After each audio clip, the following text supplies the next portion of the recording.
The Knicks postgame show is presented by Tri-State Audi. Visit your Tri-State area Audi dealer today. A rough one for the Knicks in Orlando, even though Jalen Brunson went for 33.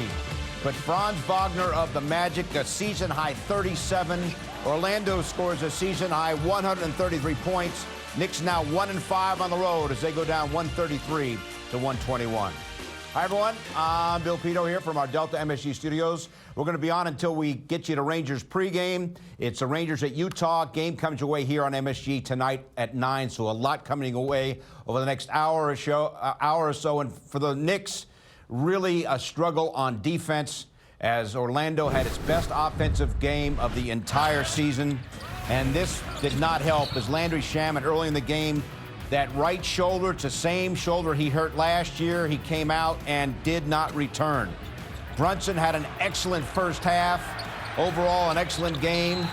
Had 33, drew the foul there. He had 14 points in the first quarter alone. But Wagner got off to a great start as well. He had 12 points in the first quarter. Orlando was up by 2 after the first quarter. Second quarter, Knicks go up 56-54. Mikal Bridges, who had a solid game with 18 points, hits that one. Cat puts the Knicks up 63-56. Cat tonight, 24 points. Knicks were up by 2 at the half, 66-64. Third quarter, it's Suggs. He had a season high as well. Jalen Suggs, a season high 26 for Orlando. Brunson here makes it 91-90. And it was actually 93-all with about a minute to go in the third, but then it was all Magic. They outscored the Knicks 40-28 over the final 13 minutes of the game. Bane for 3. Desmond Bane also had a season high. He had 27, and it's 98-93. Fourth quarter, all Orlando.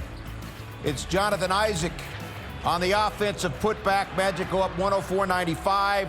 Then Wagner for 3. As the Magic start to pull away, at this point they go up by 10 at 114-104. Magic go on a 13-0 run. It's Suggs. He's going to bury the corner 3. Knicks just couldn't slow down the Magic. They're not known for their offensive fireworks, but they put it on tonight as they go on to win 133-121. The dagger here, Suggs, the huge jam, and Orlando sinks the Knicks 133 to 121, the final. The Magic shooting 55% from the floor. Knicks were okay shooting the ball, 54%. They matched the Orlando total of 13 threes. You see the rest of the numbers, but Orlando dominates points in the paint, and they score 133 points, a season high for them. Wally Szczerbiak helped call the game on the radio on ESPN New York, and now joins us from Orlando. Wally, you talked about in the pregame. You can't get knocked out of your game by Orlando's physicality. Is that what happened tonight to the Knicks? Wally doesn't hear us, but I'm going to just throw it out to Wally and ask him about the physicality there. Because Orlando, Wally talked a lot about it in the pregame show. This Orlando team, you know, they did score 133 points, but it's the physical nature of how they play that often gets its opponents off its game. And the problem tonight was Orlando was able to do that and ultimately pull away in the second half as they went at 133 to 121. Wally, can you hear us in Orlando? Yes. What do you think? You talked about it in the pregame, the physicality. Is that what did the Knicks in? Yes, it was definitely the physicality. The problem was this team is in the Knicks' head, and the Knicks played well for 3 quarters. But then come the fourth quarter, when they had some disjointed lineups out there, some guys that weren't used to playing with certain guys, the defense fell apart at the end of that game. That's just too many points to give up to this team. That's not a great offensive team. There were a lot of mismatches that Orlando was able to create and then exploit. That was the big difference. Mitchell Robinson, as good of an interior defender as he is, one of the best in the league at rebounding, blocking shots, he is very uncomfortable going out to that three-point line and guarding an all-star caliber player like Franz Wagner. Franz Wagner had a big-time game, got whatever he wanted. Jalen Suggs knocking down shots. A lot of teams are not used to that. Normally you can kind of cheat off him a little bit and live with him beating you from the three-point line, but he has become a very respectable three-point shooter. And then you're seeing why when they picked up Desmond Bane in the offseason, a lot of teams were like, oh boy, that is the perfect fit for a tough, defensive-minded, strong, physical Orlando Magic team that needed shooting, and that's exactly what Desmond Bane has brought to this squad.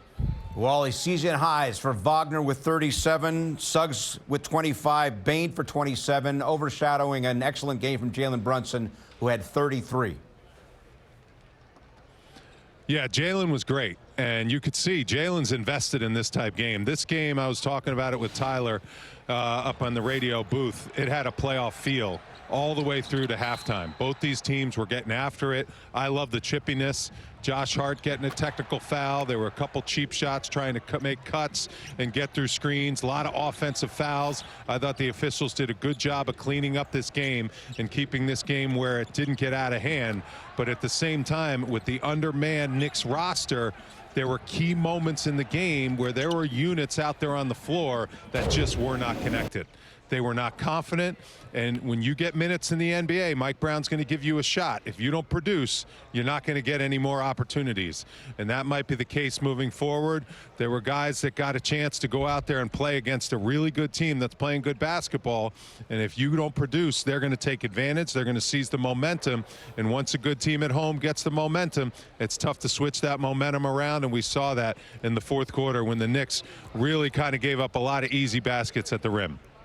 Well, of course, OG Anunoby's out with a bad hammy. We showed everyone Landry Shamet hurting that right shoulder. Also need to mention Deuce McBride, questionable, under the weather, was unable to play. So that's why the Knicks went with some guys that normally, at least of late, haven't been getting a lot of playing time. We've talked a lot about Franz Wagner. Is it the fact that he's so mobile at 6'10"? What makes him so difficult to stop? The key to him is the way he handles the ball. For all you young players out there, no matter what size you are, work on your ball handling. It's the most important skill to play the game of basketball. He handles that thing like it's second nature. Left hand, right hand, through the legs, behind the back, and he's 6'10".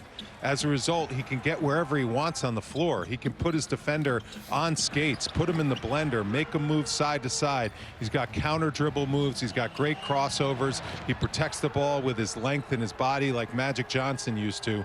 And he's also a very capable scorer and skilled player.